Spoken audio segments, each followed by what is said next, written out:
भारत के पूर्व राष्ट्रपति राजेंद्र प्रसाद जी के स्मृति में व्याख्यान माला का कार्यक्रम आकाशवाणी हर वर्ष करती है।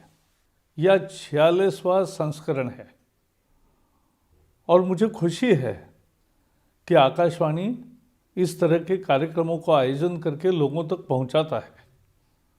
आज इस कार्यक्रम में जुड़े सभी लोगों को मैं पहले नमस्कार करता हूं और आज हम बात करेंगे सुशासन की, क्योंकि राजेंद्र प्रसाद एक स्वतंत्रता सेनानी थे। उस पीढ़ी ने आज़ादी के लिए जो प्रयास किए वो क्यों किए? वो इसलिए किए कि देश आज़ाद हो और देश में स्वराज आए और स्वराज के साथ सुराज्य भी आए। यही उनकी कल्पना थी और इस कल्पना को लेकर उन्होंने देहदंड भी भुगता, बहुत काम किया, लड़ाई लड़ी और क्रांतिकारियों से सभी अहिंसक आंदोलन तक सभी के प्रयासों से देश आज़ाद हुआ। आज मैं व्याख्यान में सुशासन के संदर्भ में बात करना चाहता हूँ। शासन तो हमें मालूम है, दंड लेकर जो बैठता है, देश चलाने की जिस पर जिम्मेवारी है, देश हो, शहर हो, राज्य हो, एक राजनीतिक ढांचा लगता है, नहीं तो समाज के सभी गतिविधियां चल नहीं सकती है। कानून बनाने वाली यंत्रणा चाहिए, कानून पर अमल करने वाला चाहिए। ये दोनों काम शासन द्वारा होता है। हमारे यहाँ एक फाइन बैलेंस है, न्यायपालिका, कार्यपालिका और विधिमंडल। संसद या विधान सभाओं में बिल पारित होते हैं, सरकार उस पर अमल करती है और न्यायपालिका उसका स्पष्टीकरण देती है या उसका अर्थ लगाती है। कोई अन्याय हो रहा है तो उसको रोकती है। मुझे लगता है यही तो लोकतंत्र है। इसमें सामान्य जनता का अधिकार सबसे मुख्य है, उसको विकास का अवसर मिले, ये सबसे प्राण है हमारे लोकतंत्र का। आज़ादी है और मीडिया को भी आज़ादी है और सभी लोगों को भी आज़ादी है अपने मत रखने की, मत लोगों के सामने रखने की, अभिव्यक्ति की और आचार की स्वतंत्रता है। लेकिन समाज के नियम कानून को लेकर ही आगे बढ़ना होता है। और इसलिए आज मैं सुशासन का विषय आपके सामने रखूंगा तो उसके 5 मूलभूत आधार है। पहला तो यह है कि लोकतंत्र वो सर्वोपरि है। दूसरा आधार है देश प्रथम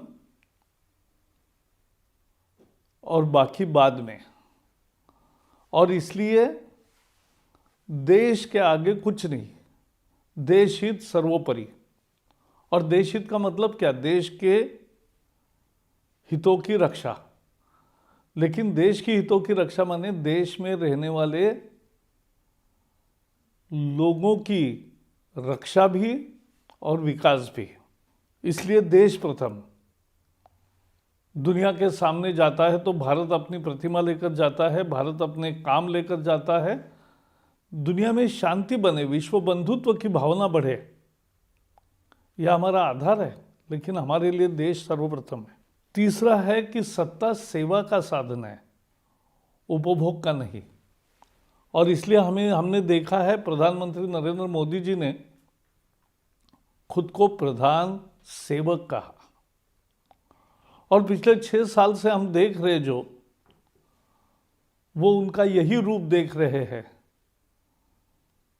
कि वो एक देश के सेवक के रूप में 24 घंटे काम करते और देश के सिवा दूसरा कुछ भी नहीं करते। चौथा तत्व है विकेंद्रीकरण, क्योंकि अपना संघ राज्य व्यवस्था है, कोऑपरेटिव फेडरलिज्म। तो सब राज्यों को और कार्यपालिकाओं को अधिकार मिले, ग्राम पंचायत को अधिकार मिले, यह हमारे लोकतंत्र की कल्पना है। तो वो विकेंद्रीकरण सत्ता का भी, अधिकारों का भी, ये महत्वपूर्ण भाग है। और अंत में सबको समाहित करने वाली अगर एक वाक्य कहना है तो सबका साथ, सबका विकास, सबका विश्वास। क्योंकि सबका साथ में कोई किसी भी दल का हो, कोई किसी मजहब का हो, कोई किसी जाति का हो, कोई किसी मत का हो, सबका साथ, सबका विकास। विकास के कार्यक्रम में राज्य काम में, राजकाज में कोई भेदभाव नहीं, न लिंग के आधार पर, न मजहब के आधार पर, न जात के आधार पर, न आय के आधार पर, सबको न्याय मिले ये व्यवस्था करना, ये है सबका विकास। और विकास के लिए वैसे कार्यक्रम चाहिए। और सबका विश्वास, ये बहुत महत्वपूर्ण है, क्योंकि प्यार तो विश्वास से ही बनता है। तो जनता के प्रति सरकार और जनता का तालमेल ऐसा हो कि इसमें सबका विश्वास मिले, ये उसकी भूमिका है। अगर हम इसी को आगे बढ़ाएंगे और देखेंगे कि पिछले 6-7 सालों में जिस तरह से सरकार चल रही है, क्या सचमुच में सुशासन की ये 5 स्तंभ है जो है उसका पालन हुआ है या नहीं हुआ है? तो हमने देखा गरीब का उत्थान सबसे महत्वपूर्ण है। अपने देश में जब विख्यात अर्थविद तेंदुलकर जी ने गणित किया था तो 17% लोग गरीबी रेखा के नीचे थे। आज वो 6% तक रह गया। 7-8 करोड़ गरीब लोग आज बचे हैं, 10 करोड़ ज़्यादा से ज़्यादा। बाकी सब गरीबी रेखा से ऊपर आए, अमीर हुए ऐसा नहीं मैं कहूँगा, उसको तो बहुत समय है, अभी होंगे। लेकिन उस गरीब का विकास कैसे हुआ? तो पहली उसकी ज़रूरत है आवास, रोटी कपड़ा मकान बोलते हैं, तो मकान जरूरी है। तो जिनको 4 करोड़ लोगों को मकान नहीं थे, उन 4 करोड़ लोगों को मकान देने का कार्यक्रम शुरू हुआ। और मुझे खुशी है कि अभी 3 करोड़ लोगों को गांव और शहर में घर मिलने इस योजना के तहत, प्रधानमंत्री आवास योजना के तहत मिल गए हैं। ग्रामीण इलाकों में 1,60,000 रुपये उसके खाते में सीधा जा रहा है। गरीब को पहली दफ़ा यह अनुभव हो रहा है। और वो खुद का घर बना रहे हैं, अच्छा बना रहे हैं, थोड़ा खुद का भी पैसा लगाते हैं और एक अच्छा सा घर बना के, क्योंकि घर ही तो मूल सपना होता है। उनको सस्ता अनाज मिले, फूड सिक्योरिटी, वो भी ज़रूरी है, रोटी। तो उसके लिए 2 रुपये किलो में गेहूँ और 3 रुपये किलो में चावल, ये 80 करोड़ लोगों को हर महीना 5 किलो हर व्यक्ति को इस तरह से मिलता रहता है। यानी चावल और गेहूँ 2 रुपये 3 रुपये खर्चा में नहीं आता है, उसके लिए लगभग 30 रुपये खर्च होते हैं, क्योंकि किसान को लगभग अब 20 रुपये दिए जाते हैं। उसके बाद प्रक्रिया होती है, उसके बाद रख रखाव होता है, भंडारण होता है, ढुलाई होती है, फिर डिस्ट्रीब्यूशन होता है। इस सब के लिए भी खर्चा आता है। लेकिन ये खर्चे के बावजूद भी गरीब को 2 रुपये और 3 रुपये में देते हैं। मुझे लगता है गरीब के लिए सबसे बड़ा वरदान है फूड सिक्योरिटी। आवास बना तो आवास के साथ टॉयलेट भी बना।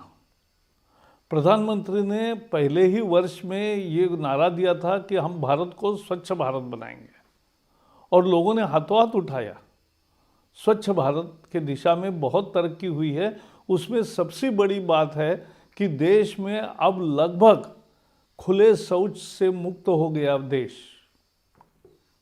अब 12 करोड़ से अधिक टॉयलेट पिछले 6 साल में बने और उन टॉयलेट के आधार पर आज जो गंदगी देहातों से, नालों से बहती थी और नदियों में आती थी, वो कम हो गई।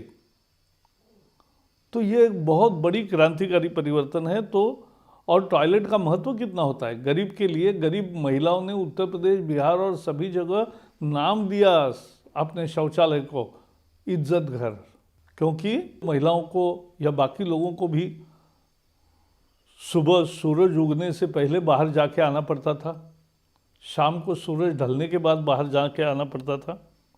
आज इस संकट से और उसके कारण आरोग्य में बहुत सुधार हुआ, स्वास्थ्य में बहुत सुधार हुआ।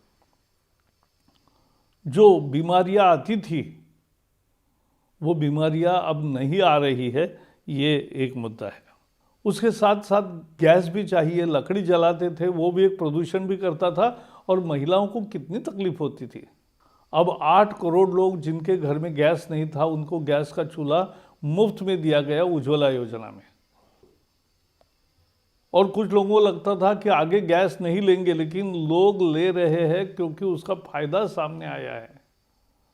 स्वास्थ्य की भी देखभाल हुई, जंगल टूटने से भी बचा है और एक साफ सफाई हो गई है। 3 करोड़ घरों में बिजली नहीं थी। क्या आप कल्पना कर सकते कि आज़ादी के 70 साल के बाद भी 18,000 गांव और 3 करोड़ लोग कुल मिला के ऐसे थे जिनके घरों में बिजली नहीं थी। पिछले 3 साल में प्रयास करके सभी घरों में अब बिजली पहुंच गई है। ये एक बहुत बड़ी उपलब्धि है उनके लिए, तो ये प्रकाशोत्सव है। उसके साथ साथ स्वास्थ्य के लिए अगर किसी के घर में बीमारी आई तो पूरी घर बीमार हो जाता है, क्योंकि उसके पैसे और बचत खत्म होती है। और इसलिए मोदी जी ने आयुष्मान भारत योजना की शुरुआत की, जिसमें गरीब को, एक परिवार को सालाना 5 लाख रुपए तक का इलाज मुफ्त करवा दिया जाता है हॉस्पिटल में। अच्छे हॉस्पिटल में, प्राइवेट और सरकारी दोनों में उसकी भर्ती हो सकती है, ऑपरेशन होता है। और आज मुझे खुशी है कि 1.25 करोड़ लोगों ने इसका लाभ पिछले 1.25 साल में लिया है। ये एक बहुत महत्वपूर्ण बात हो गई है। उसके साथ साथ अभी कोविड का संकट आया, दुनिया भर में आया। दुनिया का भी अनेक देशों ने अनेक तरह के प्रयोग किए, लेकिन सब अब लोग मानते हैं कि भारत ने सबसे अच्छा काम किया। पहले तो सरकार ने गरीब का विचार करके, जिनका रोजगार पर परिणाम हुआ, ऐसे सभी परिवारों को खाना मिलना चाहिए, इसलिए 8 महीने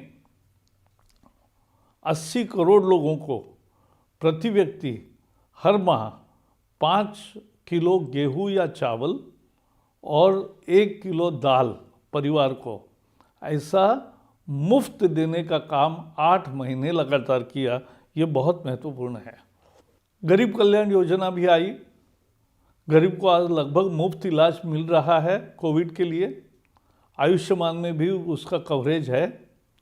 और उसके साथ साथ जिनका रोजगार गया उनको ग्रामीण इलाकों में फिर से रोजगार मिलने की व्यवस्था की गई है। आज 8 करोड़ से भी ज़्यादा लोग रोजगार निर्माण किया है और मनरेगा के माध्यम से ये मिल रहा है। तो ये एक बहुत महत्वपूर्ण काम है।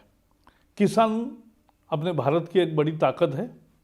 किसान के लिए नीम कोटिंग खाद देकर जमीन का भी गुणात्मक परिवर्तन हुआ।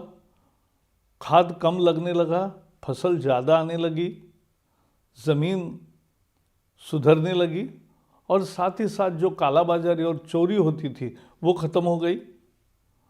और पहले किल्लत होती थी, लोग यहाँ से वहाँ दर दर भटकते थे, जुलूस, मोर्चे, आंदोलन चलते थे। आज नहीं हो रहे हैं। इसलिए नहीं हो रहे क्योंकि आज खाद की विपुल मात्रा में उपलब्धि है। सभी 13 करोड़ किसानों को अब सॉइल हेल्थ कार्ड मिल चुके हैं। ये बड़ी पहल है। अपनी ज़मीन की तबीयत का पता होना, तो उसको कौन सी दवा चाहिए और कौन सा खाद चाहिए, कितनी मात्रा में चाहिए, इसका पहले से ही निदान होता है और उससे खर्चा भी बचता है और उसके साथ साथ ये काम होता है। फिर किसान को खेती के लिए पैसा लगता है, तो किसान क्रेडिट कार्ड दिया है। 15 लाख करोड़ रुपए किसान को ऋण के रूप में मिलते हैं। ये बहुत महत्वपूर्ण है। किसान की 50 साल से मांग रही थी कि उनको उत्पादन का उचित कीमत मिलनी चाहिए, लाभकारी मूल्य मिलना चाहिए। उत्पादन खर्चे पर आधारित, लागत के खर्चे पर आधारित लाभकारी मूल्य मिलना चाहिए। अब प्रश्न था लाभकारी मूल्य कैसे तय करें। स्वामीनाथन कमीशन अटल जी ने नियुक्त किया था। उन्होंने बताया कि लागत मूल्य प्लस 50%, 50% ज़्यादा लागत मूल्य से यही सही मूल्य है और ये मिलना चाहिए। मोदी जी ने वो स्वीकार किया। पहले बीच में 2006 में रिपोर्ट आया, 2014 तक नहीं स्वीकार हुआ। अभी मोदी जी ने उसको स्वीकार किया और बहुत बड़े मात्रा में एमएसपी में बढ़त हुई। 26 वस्तुओं के एमएसपी आज घोषित होते हैं और गेहूँ और धान और बाकी दालें और दलहन और तिलहन भी बहुत मात्रा में और कपास खरीद की जाता है और उसमें किसानों को बहुत अच्छी मात्रा में पैसे मिलने लगे। उनकी आय डबल होने की दिशा में ये एक बहुत बड़ा कदम था। यही 50 साल की उनकी मांग थी। दूसरा, मत्स्य व्यवसाय, डेयरी व्यवसाय, मधुमक्खी पालन, ये भी पूरक व्यवसाय है खेती के। लेकिन और फल के वृक्ष पैदा करना, ये भी एक महत्वपूर्ण है जिससे किसान की आय बढ़ती है। आज चारों कार्यक्रमों में इतनी अच्छी तरक्की हो रही है कि किसान की आय सचमुच में दुगुनी होने के कगार पर है, रास्ते पर है। और नए सुधार आए। फसल बीमा योजना एक तैयार हुई। फसल बीमा योजना में एक कोई भी नुकसान हो, खेत से बाजार तक जो भी नुकसान होगा उसके मुआवजा किसान को मिलेगा। पहले भी बीमा योजना थी लेकिन वो बैंक के ऋण के लिए थी, बैंकों के लिए थी, किसान के लिए नहीं थी। अब किसान को उसका मुआवजा मिलने लगा। ये एक नया फर्क आया। जो शेड्यूल ट्राइब है उनको स्कॉलरशिप ज़्यादा मिलने लगी। आदिवासियों को वनोपज का अधिकार होता है, लेकिन वनोपज बाजार में जब लाते हैं तो कम कीमत में बेचना पड़ता है। अब उसमें भी एमएसपी लाया है। और अंबेडकर जी सबके लिए इस देश को संविधान देने वाले महान पुरुष है। उनकी जन्मभूमि, कर्मभूमि, शिक्षा भूमि, दीक्षा भूमि और जहाँ उनका महापरिनिर्वाण हुआ, वो ऐसे पंचतीर्थों का विकास करके बहुत अच्छे स्मारक और उपयोगी काम वहाँ खड़ा हुआ है। ये भी किया है। स्टैंड अप योजना तो शेड्यूल ट्राइब के जो महिलाएं होती है जो उद्योजकता करना चाहती है उनको 1 करोड़ तक का कर्जा बहुत आसान शर्तों पर मिलता है। ये हमने देखा है, उसके लिए ज़मानत नहीं लगती। मध्यम वर्ग को भी क्या चाहिए? मध्यम वर्गों को चाहिए कि कानून व्यवस्था बने। याद करिए जरा, पहले दिन कभी जयपुर में, कभी मुंबई में, कभी अहमदाबाद में, कभी पंजाब में, कभी उत्तर प्रदेश में, वाराणसी में, इधर उधर सब जगह बम विस्फोट होते थे। दिल्ली में आज ये बम विस्फोट नहीं हो रहे। क्यों? क्योंकि कानून व्यवस्था में सुधार हुआ है। नक्सल प्रभाव के इलाकों में 2/3 कमी आई है। अब केवल 1/3 क्षेत्र में नक्सलवादी कार्रवाइयाँ चलती है, वो भी समाप्त होगी। तो कानून व्यवस्था चाहिए, टैक्स सरलीकरण चाहिए, टैक्स में कंसेशन चाहिए और टैक्स पेयर का एक चार्टर होना चाहिए। उसका अधिकार है, वो देश को चलाता है, उसको कृतज्ञता से कोई बोल ही नहीं रहा था। प्रधानमंत्री पहले है जिन्होंने ये बोला कि टैक्स पेयर को मैं धन्यवाद देना चाहता हूँ क्योंकि उनके टैक्स भरने से ही देश चलता है। भ्रष्टाचार में कमी आई क्योंकि सिस्टम्स को सुधार रहे हैं, उसमें भ्रष्टाचार हो ही नहीं सकेगा, इस तरह की व्यवस्था कर रहे हैं। जैसे डीबीटी आया, ये एक ज़बरदस्त करिश्मा है। 133 योजनाओं के 11 लाख करोड़ रुपए लाभार्थियों के खाते में सीधे पहुंच रहे हैं। पहले प्रधानमंत्री एक थे, उन्होंने कहा था कि मैं 100 रुपये भेजता हूं तो 15 रुपये ही गरीब को पहुंचते हैं। अब 100 रुपये भेजते हैं तो गरीब हो, मध्यम वर्ग हो, जो भी सब्सिडी जिसको मिलेगी वो 100 के 100 रुपये मिलते हैं, रिफंड तुरंत मिलता है। ये सब बातें होने लगी। ये सुशासन का नमूना है। न्यू एजुकेशन पॉलिसी आई। बहुत विचार विमर्श के बाद 34 साल के बाद एक नई शिक्षा नीति एक निजात करेगी कि इस देश को आगे बढ़ाना है, शोध और अनुसंधान को बढ़ावा देना है और छात्रों को बहुत सारे विकल्प देकर अच्छी शिक्षा और क्रिटिकल थिंकिंग एबिलिटी, जो विचार करने की क्षमता है और जो उसका कुशलता है, कौशल है, हुनर है, वो बढ़ाना, ये उसका मूल उद्देश्य है। तो ये उद्योगों के लिए भी अब दुनिया में पहला देश हुआ है कि जहां उद्योगों पर सबसे कम टैक्स है। उद्योगों के लिए जीएसटी आना एक इनडायरेक्ट टैक्स में बहुत बड़ी क्रांति है। निवेश विदेशों से सभी स्रोतों से आ रहा है और वो निश्चित रूप से भारत के उद्योगों को बढ़ावा दे रहा है। अब आत्मनिर्भर भारत का ऐलान हुआ है और इसलिए भारत में मेक इन इंडिया ये मुहिम जोर से चल पड़ी है। जहां केवल 2 मोबाइल फैक्ट्रियां थी, आज 123 हो गई और 123 मोबाइल फैक्ट्री में आज दुनिया में मोबाइल तैयार करने वाले दूसरे नंबर का देश भारत बन गया। आज भारत के सभी लोगों के हाथ में मोबाइल आया। 120 करोड़ मोबाइल आ गए। अब बहुत थोड़े लोग बचे हैं जिनके पास मोबाइल नहीं है। गरीब के हाथ में भी मोबाइल है, किसान के हाथ में भी है। मजदूर जो काम करते हैं, कंस्ट्रक्शन लेबर है, उनके हाथ में भी है। सब्जी बेचने वाला या माल बेचने वाला जो भी ठेला चलाता है, उसके पास भी मोबाइल है। डिजिटल सेवाएं तो इतनी सस्ती है कि दुनिया में इतनी सस्ती डिजिटल सेवाएं कहीं नहीं है। डाटा इतना सस्ता कहीं नहीं मिलता जो यहाँ मिलता है और लोग उससे सुखी हुए हैं। डिजिटल क्रांति भी हो रही है।